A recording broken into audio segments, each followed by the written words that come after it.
Salut à tous, vous regardez Dans une autre vie. Notre invité du jour est un modèle du monde du football camerounais depuis plus de 4 décennies.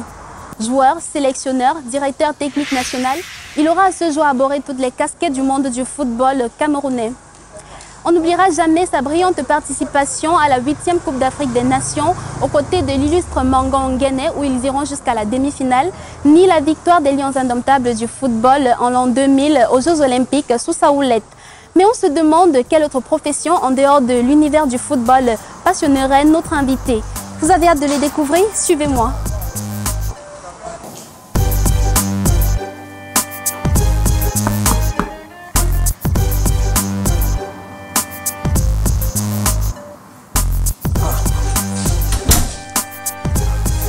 Bonjour madame, bienvenue à la direction technique nationale et merci de m'avoir invité dans votre belle émission. C'est un plaisir. Allez, prenez place. Merci. Ben, je vous dirai tout de go que par mimétisme, j'allais devenir médecin. Je dis par mimétisme parce que mon feu père était infirmier breveté, n'est-ce pas, de la première heure, n'est-ce pas, de l'école des infirmiers brevetés d'Ayos, quand cette école a ouvert.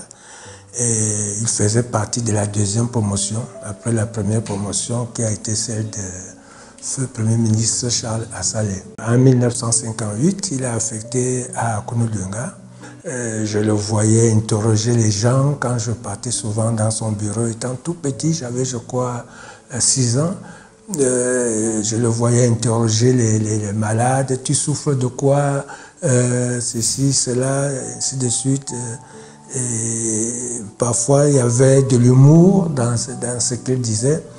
Cela m'intéressait vraiment et je m'étais donc dit que quand je serai grand, parce que c'est toujours ça qu'on dit quand on est petit, que quand je serai grand, moi je serai un médecin parce qu'on ne les appelait pas les infirmiers, nous on savait que c'était les docteurs, c'est-à-dire les médecins.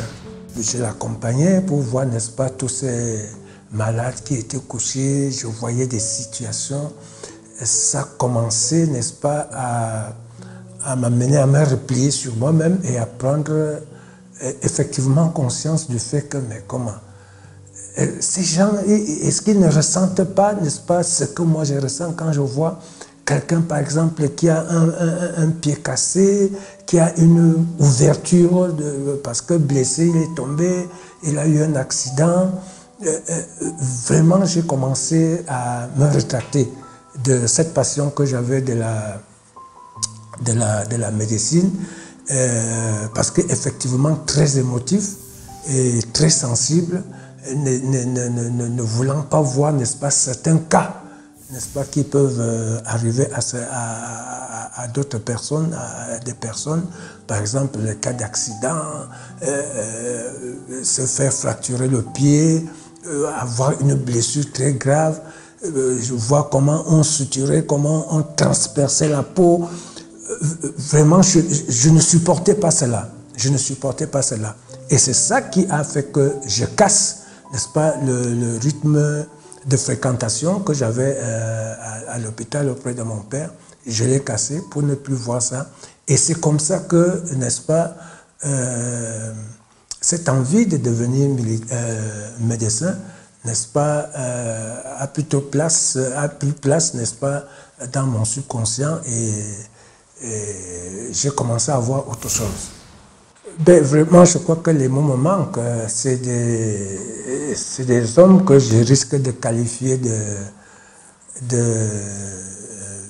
c'est comme Dieu. Je les considère un peu comme les dieux de la terre. Comme les dieux de la terre. Parce que ça télé, n'est-ce pas, à vouloir redonner, n'est-ce pas, la vie pour essayer, n'est-ce pas, de soigner autant de dégâts dans un corps humain, vraiment, je ne sais pas comment. C'est des extraterrestres, en fait. Donc, je leur dirais tout simplement courage et je crois que c'est un métier qui mérite beaucoup de respect et beaucoup de considération. À l'église, Toto est assis sur le même banc avec un garçon sale, laid et répugnant. Le pasteur dit aux fidèles, « Frère, regarde ton voisin dans les yeux et dis-lui, tu es beau, tu es fait à l'image de Dieu. » Toto regarde son voisin et éclate de rire en disant, « Pasteur, toi-même viens, toi-même viens lui dire ça. Moi, je ne peux pas mentir dans la maison de Dieu. »